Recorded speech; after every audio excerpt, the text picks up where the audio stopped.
કે શસ્ત્રો છૂટે અને પીઠ બતાવે એને કાયર કહેવાય. શસ્ત્રો છૂટે ને પીઠ બતાવે એને કાયર કહેવાય. અરે સાહેબ, કોઈ બેન દીકરી હેરાન થતી હોય એની વારે ચડે એને રાજપૂત કહેવાય, એને રાજપૂત કહેવાય. જય ભવાની. તો જય માતાજી, જય શ્રી રામ. તો મિત્રો, તમે એક વિડીયો જોયો તો આપણે રાવળદેવ પરિવારમાંથી એક બેન હતા અને એ બેનને વિડીયો આપણે વાયરલ થતા આજે ભાવનગરથી રાજપૂત સમાજનું કાળાનાળાથી ગ્રુપ આવ્યું છે એ બેનની નાની મોટી મદદ લઈને. તો આપણે તમારો પરિચય કરાવશું. શું નામ છે તમારું? મારું પરમાર જીગર કિરીટભાઈ નામ છે. અમે મા ભવાની ગ્રુપમાંથી કાળાનાળાથી આવી છીએ સેવા કરવા, અને બધી જગ્યાએ અમે સેવા આવી રીતે કરી છીએ. અમારીથી બનતી જેટલી કોશિશ થાય ને એટલી. તમારું નામ શું? હું કલોદરા સુનિલ, ભાવનગરથી મા ભવાની ગ્રુપના પ્રમુખ છું અને આવા સેવા કાર્યોમાં અમે જોડાયેલા છીએ ભાવનગરમાં.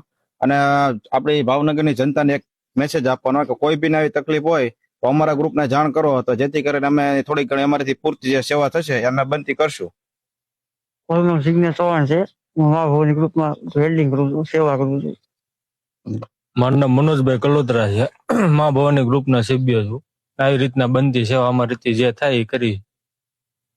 મારું નામ ડાબે પૃથ્વીરાજ છે. મા ભવાની મેમ્બર છું. આવી રીતના સેવા કરવા આવીએ છીએ અમે.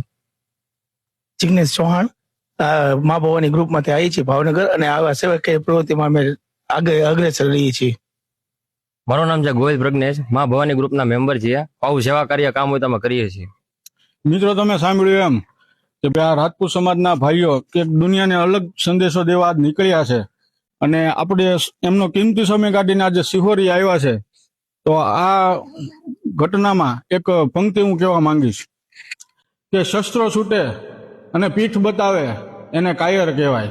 શસ્ત્રો છૂટે ને પીઠ બતાવે એને કાયર કહેવાય. અરે સાહેબ, કોઈ બેન દીકરી હેરાન થતી હોય એની વારે ચડે એને રાજપૂત કહેવાય, એને રાજપૂત કહેવાય. જય ભવાની.